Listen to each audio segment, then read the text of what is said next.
Assalamualaikum warahmatullahi wabarakatuh. Nama saya Fatimah Keisha Wijaya dan beban DBK saya adalah soft skill 10 jam. Di sini saya akan memaparkan hasil diskusi Mindfulness and Self-Care, The Mind of a Leader.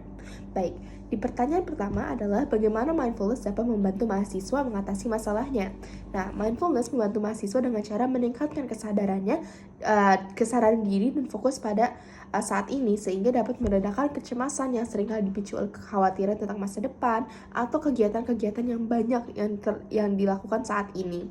Nah, dengan berlatih mindfulness, mahasiswa belajar untuk mengamati pikiran dan perasaan tanpa menghakimi sehingga dapat mengurangi reaktivitas emosi dengan mudah marah dan cemas.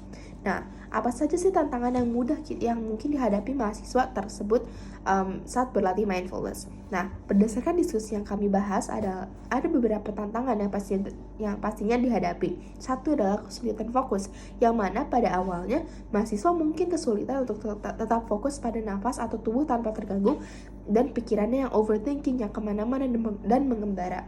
Yang kedua adalah konsistensi latihan. Kita tahu bahwa mindfulness tidak bisa berhasil dengan hanya dilakukan satu atau dua hari saja, namun tetap harus ada konsistensi yang dilakukan tiap hari sedikit demi sedikit. Nah, mungkin saja itu adalah masalahnya. Dan ketiga adalah ekspektasi yang tidak realistis, di mana beberapa mahasiswa bisa saja set their goals, ekspektasi mereka terlalu tinggi, di mana jika ekspektasi tersebut tidak terpenuhi, maka mereka yang merasa frustasi. Maka dari itu begitu pentingnya untuk adjust ekspektasi yang realistis dan achievable. Baiklah. Strategi self-care apa sih yang mahasiswa bisa terapkan selain mindfulness? Baik, jadi berdasarkan diskusi kami, ada 3 yang kita paparkan dan kita jelaskan, di mana 3 itu back to the basics, di mana 1 adalah pola makan yang sehat, di mana makanan itu harus terkandung fiber, protein, karbohidrat dan seluruh yang menutrisi tubuh kita agar punya energi untuk menjalani hari.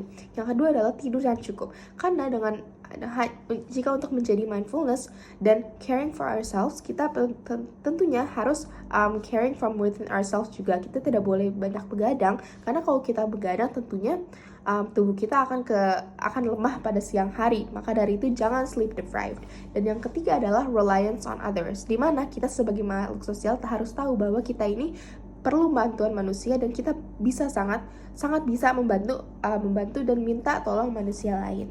Oke, yang keempat adalah bagaimana sih peran universitas dalam mendukung self-care dan mindfulness pada mahasiswa. Jadi menurut kami peran yang bisa dilakukan oleh universitas dalam mendukung mindfulness dan self-care mahasiswa adalah 1, menyediakan layanan konseling, di mana mahasiswa bisa pergi ke konseling profesional yang disediakan universitas dan menceritakannya dan curhat tentang masalah-masalah yang mereka alami, yang kecemasan yang mereka sedang rasakan dan yang lainnya. Yang kedua adalah campaign yang menyebarkan awareness tentang masalah kesehatan ini.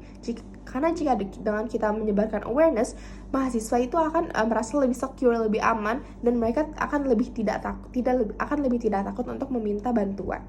Nah, yang kelima adalah apa yang terjadi jika mahasiswa ini tidak mendapatkan dukungan dan support dari teman-temannya terkait keadaan mental ini. Nah, yang pasti itu akan memengaruhi kepada kesehariannya sebagai mahasiswa, akan terdapat kecemasan, overthinking, yang mana bisa kalau misalnya kebanyakan itu akan overwhelm dia, akan membuatnya kewalahan sampai prestasi itu menurun karena dia kurang fokus dan dia terlalu cemas pada masalah itu. Nah, selain itu juga itu bisa mengafeksi kesehatan fisiknya, karena kesehatan mentalnya sudah tidak sehat. Nah, yang worst case scenario menurut kami adalah depresi dan isolasi sosial. Maka dari itu, begitu pentingnya mindfulness dan self-care as a leader who govern ourselves, bukan govern yang lain dulu. Maka dari itu pentingnya mindfulness and self-care bukan hanya pada mahasiswa, namun pada masyarakat umum. Begitu dari saya Fatimah Keisha Wijaya. Wassalamualaikum warahmatullahi wabarakatuh.